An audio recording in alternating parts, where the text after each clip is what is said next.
Oh, there are a few of them. I'd like to see the Black Panther name. I can tell you that it will be. I'd like to see Dr. Strange, and there are quite a few others. I cannot tell you who I would like to play the role, because I don't even know most of the new young actors. The ones I know I'd like Leonardo DiCaprio to be somebody. I met him before he was in Titanic, before he became a star. He was like 16 years old, and he was the nicest kid in the world. And we've still been kind of friendly. I like Matt, what's the name of the guy who played in the, oh, damn it. It's like a series. His first name is Matt Damon. Matt Damon! I like Matt Damon. I'm doing another movie, which is not a Marvel movie. I have another company called POW, P-O-W Entertainment, and we're doing some movies now too. And we have one movie that Tom Cruise would be perfect for. And unfortunately, we thought we'd get him, but he's got 3 movies he's committed to that he has to do first, and I'm not going to wait for 3 years. So we're looking for somebody else. Anyway, that's another subject. Thank you. Next question, please. I was wondering what was going through your head when you created the character of Tony Stark? What inspired him? Sorry, I didn't hear the name of the character. You didn't hear it either? Oh, my ears. Tony Stark. I was really thinking about Howard Hughes, who was incredibly wealthy, who was kind of strange, and who was very inventive. And I thought it would be great to get a guy who's a millionaire or a billionaire, but he's got personal problems. And I figured the best problem I could give him would be a problem with his heart. And he became our most popular character with female readers. We got more fan mail from females. I think they liked the idea, A, that he was rich, B, that he was handsome, and C, here's this rich, handsome guy with a physical problem. If he'd only let me nurse him, I could make him so. I'm sure every girl felt that way. To me, they're all great. I mean, I go to the theater and I see these movies and I marvel at them. The directors is I gotta tell you a funny thing about that. I changed the name of our company. It was called Atlas. And after we came out with the Fantastic Four and the other characters, and I saw that we were building a fan following, I said to the publisher, let's change the name. And I came up with the word Marvel.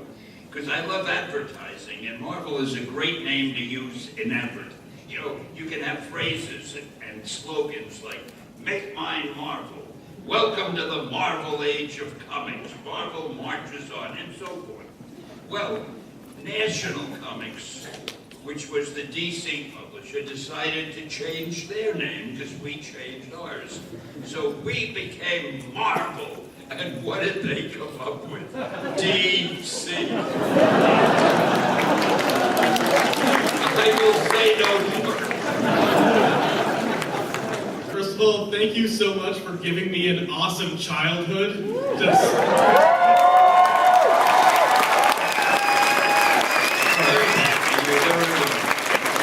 I did it all for you. Oh, thank you. You've made my day. My question is, you've created so many heroes and so many villains that there's really some crazy, odd, wacky villains that you've created. What is the weirdest character that you can think of that you've created? I wasn't aware that I've ever created weird characters. I don't know, probably the nuttiest is Galactus. I mean, here's a guy who eats the energy of planets and he destroys them. If you really think about that. And the Silver Surfer, you got some naked guy flying around. And let's see. I don't know. In Doctor Strange, we had a lot of crazy villains.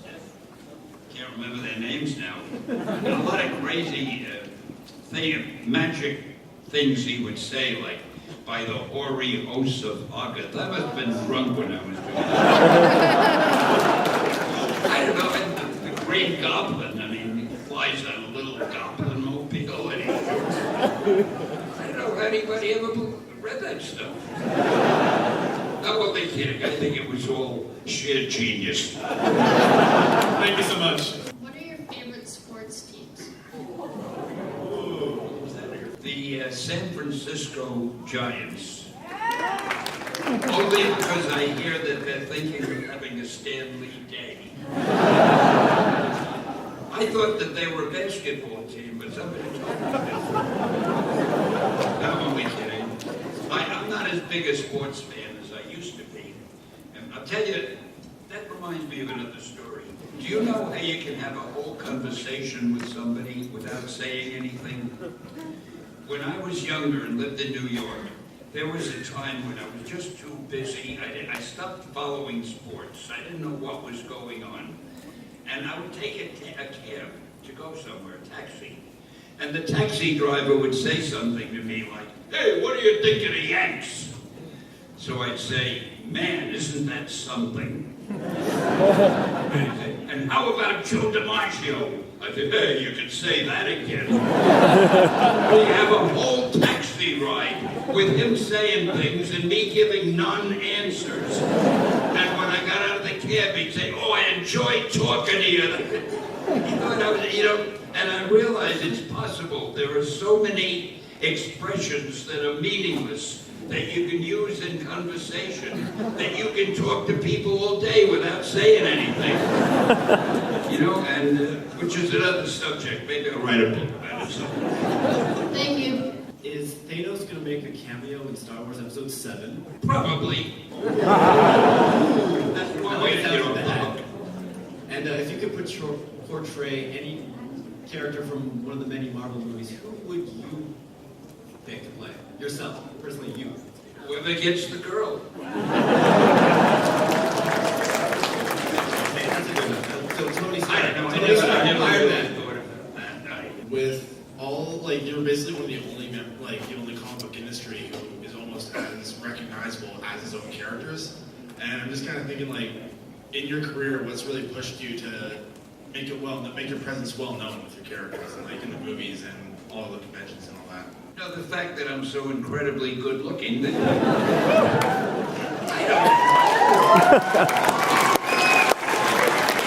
I think for some reason I've gotten a lot of publicity, and if ever anybody wanted to do an interview about Marvel, somehow they would call me. So my face was in articles all over with pictures of me, and there was nobody else really that they ever called. It was always me. I was the voice of Marvel. So I guess I became the face of Marvel. And now I'm the old man of Marvel, but I'm still hanging around.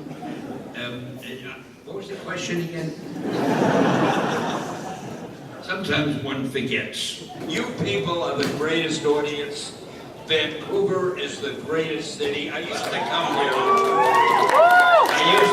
here when we were filming things for television shows. This is the first time I've come for a convention, and you guys are great. I never had a better time, and I thank you very much for your hospitality. Thank you.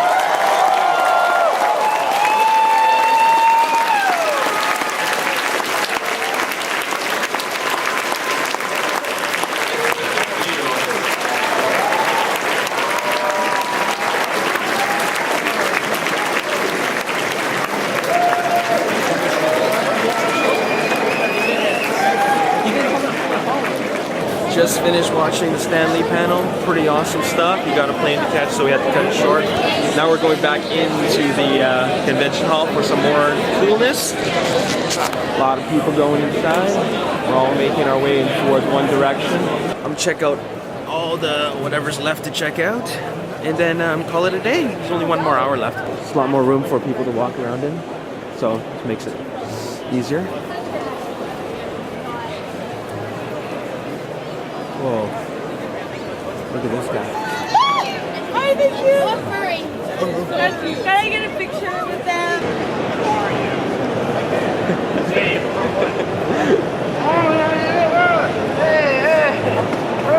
It's R2D2.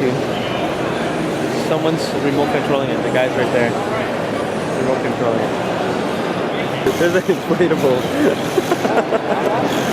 There's an inflatable R2D2.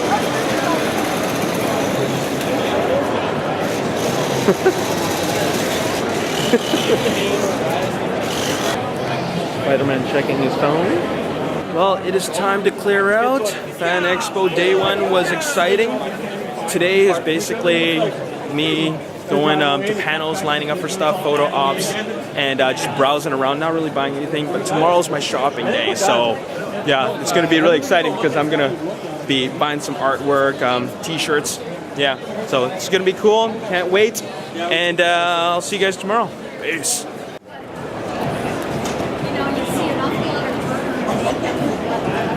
Super villains. Just kill myself on.